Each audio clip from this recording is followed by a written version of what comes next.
இயேசுவில் அன்புமிக்க அருமையான அன்னையின் பக்தர்களே, மூவர் இறைவனின் பெயராலும் அன்னை வேளாங்கண்ணி தாயின் பரிந்துரையாலும் இன்று இந்த திருப்பலியிலே கலந்து கொள்கின்ற அனைத்து அருட்தந்தையர்களோடும் நமது தியாக்கோனோடும் நானும் இணைந்து எங்களது இனிமையான காலை வணக்கத்தை உங்களுக்கு அன்போடு தெரிவித்துக் கொள்கிறோம். ஆண்டவர் இன்னும் ஒரு வாரத்தை நமக்கு கொடுத்ததற்காக நன்றி சொல்லுவோம். அயலாரையும் ஆண்டவரையும் அன்பு செய்து வாழ வேண்டும் என்ற ஒரே நோக்கோடு நம்முடைய பயணத்தை தொடருவோம். இந்த வாரம் முழுவதும் இறைவன் நம்மையும் நமது எண்ணங்கள், நமது பயணங்கள் செய்யப்போகின்ற அனைத்தையும் ஆசீர்வதிக்க அன்னையின் பரிந்துரையோடு ஜெபிக்க உங்கள் அனைவரையும் மீண்டும் ஒரு முறை அன்போடு இந்த திருப்பலிக்கு அழைக்கின்றோம். முதல் வாசகம். யோபு நூலிலிருந்து வாசகம். யோபு கூறியது, மண்ணில் வாழ்வது மனிதருக்கு போராட்டம் தானே.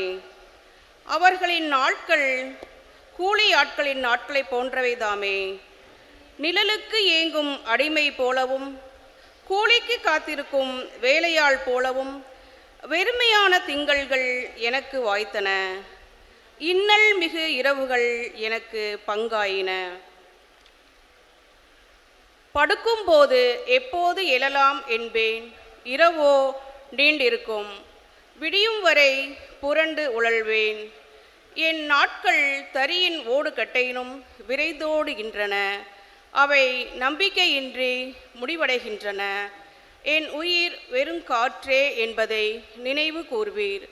என் கண்கள் மீண்டும் நன்மை காணா. ஆண்டவர் வழங்கும் அருள்வாக்கு. இறைவனுக்கு நன்றி. இரண்டாம் வாசகம். திருத்தூதர் பவுல் கொரிந்தியருக்கு எழுதிய முதல் திருமுகத்திலிருந்து வாசகம். சகோதர சகோதரிகளே, நான் நற்செய்தியை அறிவிக்கின்றேன் என்றாலும் அதில் நான் பெருமைப்பட ஒன்றுமில்லை. இதை நான் வேண்டிய கட்டாயம் எனக்கு உள்ளது.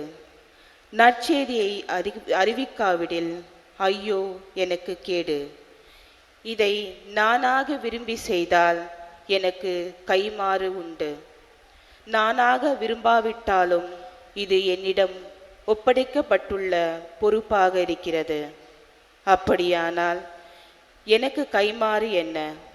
உங்களுக்கு எச்செலவும் இன்றி நற்செய்தியை அறிவிப்பதிலுள்ள மனநிறைவே அக்கைமாறு. நான் நற்செய்தியை அறிவிப்போருக்குரிய உரிமையை கொஞ்சம் கூட பயன்படுத்தி கொள்ளவில்லை. நான் யாருக்கும் அடிமையாய் இல்லாதிருந்தும் பலரை கிறிஸ்துவிடம் கொண்டு வர என்னை எல்லாருக்கும் அடிமையாக்கி கொண்டேன்.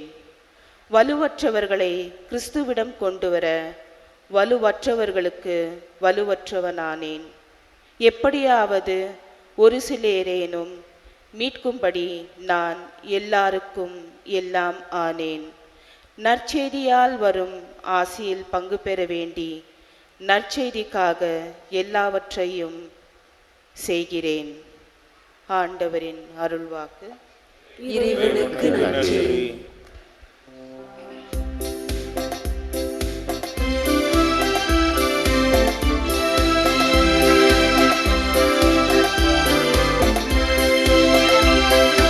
Alleluia, alleluia, alleluia, alleluia, alleluia, alleluia, alleluia, alleluia.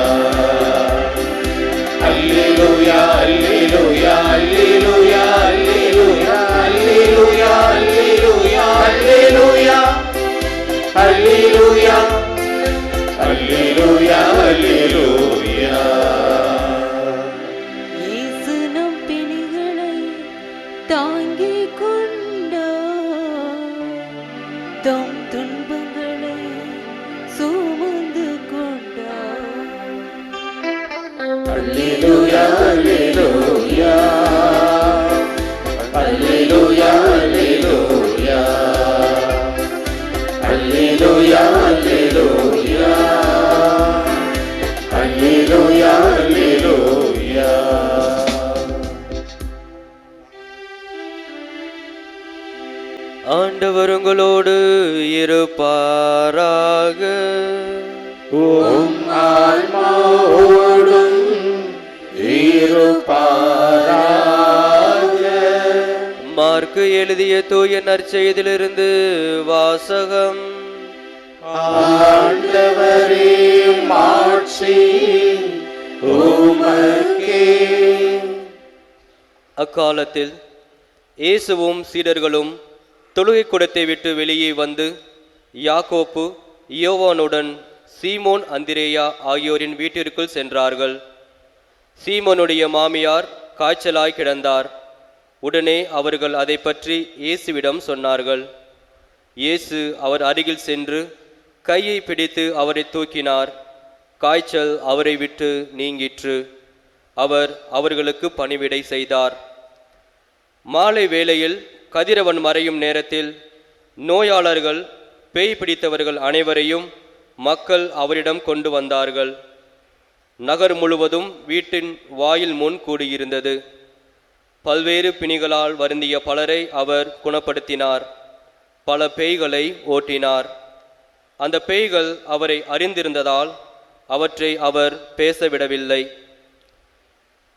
இயேசு விடியற் காலை கருக்களில் எழுந்து தனிமையான ஓர் இடத்திற்கு புறப்பட்டு சென்றார். அங்கே அவர் இறைவனிடம் வேண்டிக் கொண்டிருந்தார். சீமோனும் அவருடன் இருந்தவர்களும் அவரை தேடி சென்றார்கள்.